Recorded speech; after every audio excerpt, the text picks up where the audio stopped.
Hello, high school football fans. I'm Matt Judy. And I'm Justin Chandler. Today is October 11th, 2013. You are watching WCTV 19's Coach's Corner. It is our first episode of our second season. On the Coach's Corner, you'll get an in-depth interview with the head coach. We'll ask the tough questions and we'll break down some film. After the commercial break, we'll sit down with the player of the week and talk about both the season so far and what is coming up in the future. Now let's get right to it. Here's sports reporter Brady Bellini with the highlights from the Wildcats' last game against Christian Brothers High School on September 27th. Friday night, Christian Brothers hosted Whitney High School at Sac City College. Whitney is coming off 3 straight losses for the first time since 2006. Christian Brothers start off the game with number 33, Mason Sally, runs 33 yards to score the first touchdown, making the score 7-0. Number 12, Chris Billion would connect with number 18, Brendan Gormley, for a 24-yard touchdown. The Falcons would lead 14-3 at the end of the first quarter. With 10 seconds left in the half, number 6, Drew would sneak his way into the end zone for a touchdown. Whitney would go into the half down 14-13. We skip ahead to the fourth quarter as Whitney's number 28, Jordan Trainer, kicks his third field goal of the game, setting the record for most field goals kicked in the game. Near the end of the fourth quarter, Romo connects with number 10, Kyle McRae, for a 26-yard pass that would lead to this final touchdown by Romo. But Christian Brothers would get the ball back, and with less than 2 minutes to go in the game, they would drive to the Wildcat 20-yard line. But the Whitney defense would hold strong on this 4th and 1 and would later on run out the clock. The Wildcats would come out on top by a score of 22-14. Christian Brothers fall to 3-2 on the season. They play Oakmont on October 11th. Whitney's now 2-3 on the season. They start league play against Mira Loma on October 11th. You know, when you're 1-3, I mean, we think we should be 3-1 going into this game, but you know, we're 1-3 and just battling and getting better.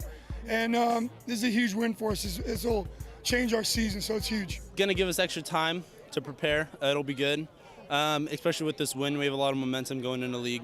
So with the bye week, we'll just be able to prepare better and better. To see more of our high school football highlight videos, head over to our website at WCTV19.com. You can also follow us on Twitter and Facebook for the latest scores and sports updates. Reporting for WCTV 19 with photographers Kylie Johnsrud and Vanessa Buzzo, I'm Brady Bellini. Joining us now on set is Whitney's varsity head football coach, Mike Gimenez. Coach, thanks for stopping by today. We really appreciate it. Thanks for having me.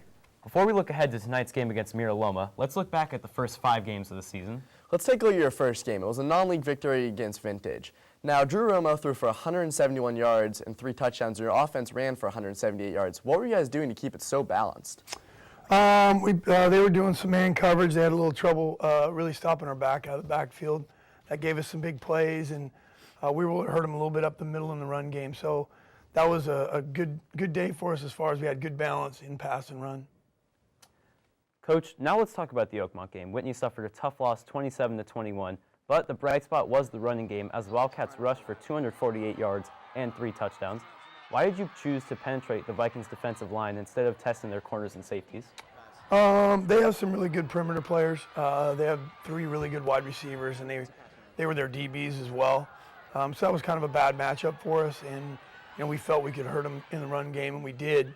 Had a couple key turnovers, and then that was one of our inability to get a first down on offense game, and then inability to stop them on defense. So that come back to haunt us in the Buhawk game as well. Now, you played crosstown rival Rockland on September 13th. The outcome wasn't exactly what you guys hoped for. Your defense struggled primarily in the second and third quarter, giving up 32 points. Overall, they gave up 360 yards in a 35-7 loss. What was their offense doing so well? You know, they got a good scheme. They've got good players, and we just couldn't get off the field. We had a miscommunication on a punt. I gave them the ball back. Had a couple key penalties.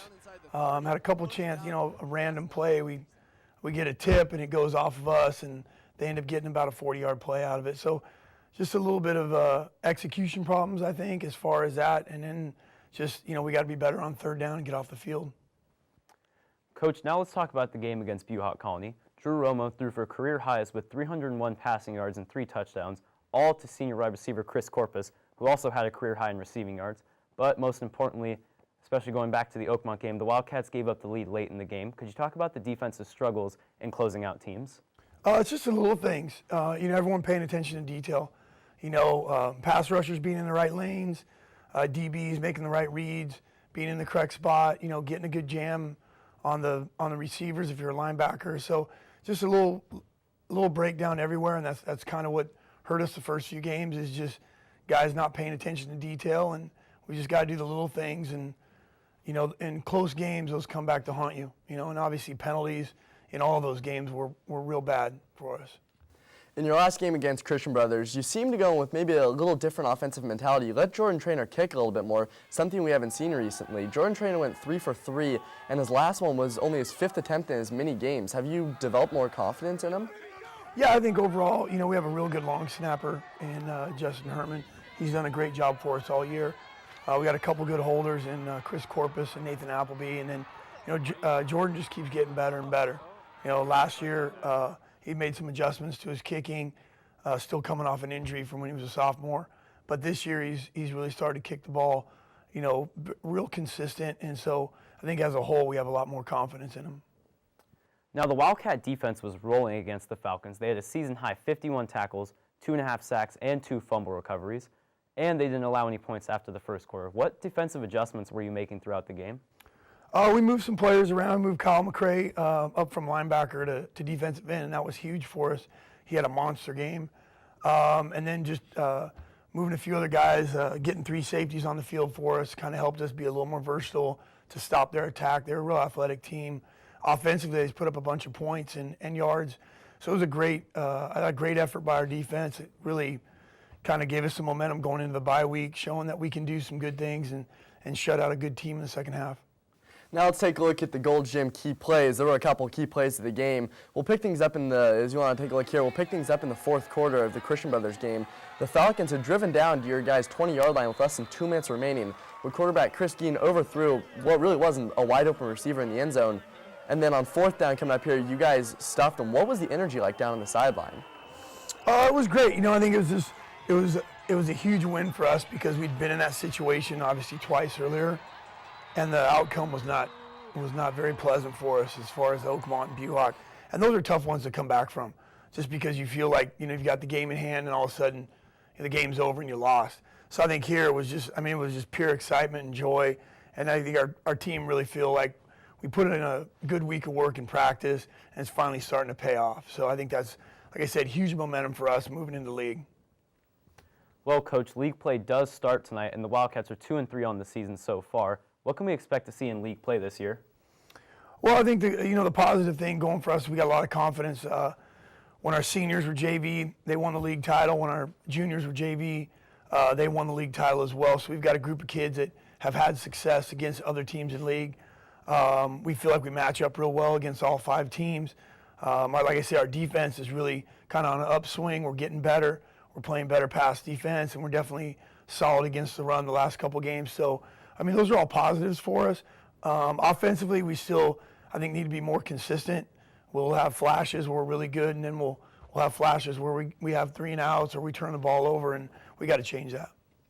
Now, talking about league, let's talk about the first game. Starts tonight. Mira Loma, 0-4. They weren't much of a threat last year. You guys beat them 63-14. What do you guys have to do tonight, and what kind of offense can we expect to see tonight?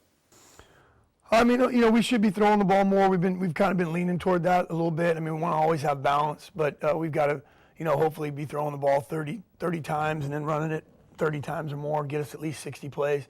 I think just get to a good start early, have something good happen on special teams, block a punt, maybe return a kickoff, get good field position, kind of get them in a hole early.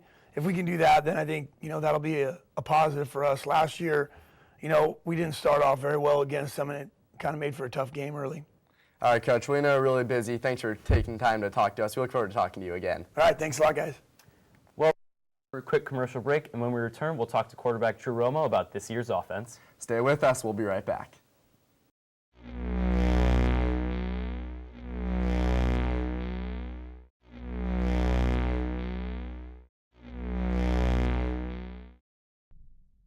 CIF. Dare to believe. High school athletics is Teamwork, rewarding. Strength, skill, exciting, intelligence, important.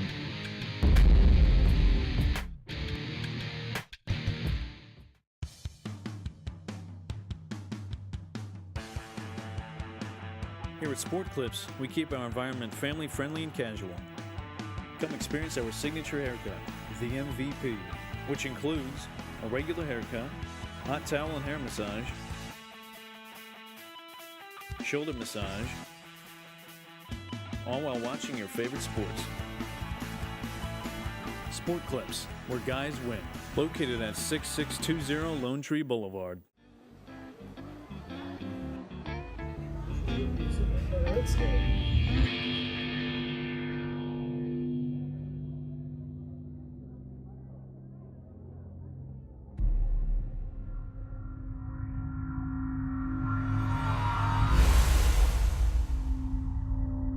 Sending a text message while driving isn't worth risking your friend's life. It will be the one unforgettable moment frozen in your mind forever. Welcome back and thank you for watching. In this segment, we're talking to this week's Player of the Week. And because the Wildcats have one of the top-ranked quarterbacks in the Capital Athletic League, our Player of the Week is senior quarterback number 6, Drew Romo. Drew, how you doing? Good, how are you? Pretty good. So in the first segment, we spent some time talking to Coach Gimenez about the season so far, and we just want to ask you a few questions about how the season's going. Sounds good. Let's begin with your first game against Vintage. You had 3 touchdowns and 171 passing yards, and you spread the ball around to 6 different receivers. The run game also had almost as many yards as the passing attack. What were you doing to keep the offense so balanced, and why were you able to connect with so many different receivers? I feel like we prepared well for that game. We were going into it. I mean, we beat them pretty bad last year, but we knew it was going to be a tougher game this year. They had improved their defense. They had a strong defense. So we were just going into it, trying to spread the ball around, like you said, balance the run and pass game. So that's pretty much what we did. Now let's move to the Oakmont game. You were 13 for 24 with 126 yards. What was the Oakmont defense doing that was giving you a little bit of trouble, and so you had to rely more on the running game? They were just switching around coverages. They stopped our passing game pretty good. I had to pull some for the run. We tried to get it down the field. We just couldn't execute in the fourth quarter. Now, Drew, you played your first Quarry Bowl at Wildcat Stadium this year. Last year, you were 10 for 22 for 134 yards, and this year you were 11 for 24 for 160 yards and 1 touchdown. But the Wildcats were unable to win the game. Now Rockland is 3-1 in Quarry Bowls. What were they doing to be so dominant on the field, and what has the experience been like playing against them? It's a great experience. I just feel like we didn't prepare like we needed to against Rockland. We knew it was going to be the biggest game all year, a playoff type atmosphere. They're just a strong team, and we didn't get it done. Now, coming off that tough loss, your schedule didn't get any easier. You had to go against Buhawk Colony, where you threw for a career-high 301 yards. What was the Buhawk defense giving you that allowed you to be so, you had to throw for so many yards that game? They did just what we expected, gave us the coverage we expected. I had played against them at my past school from where I transferred from. They were my old rival. So I had a little bit of advantage going into the game, having played them in the past. Now in the Christian Brothers game, the Wildcat offense came from someone different.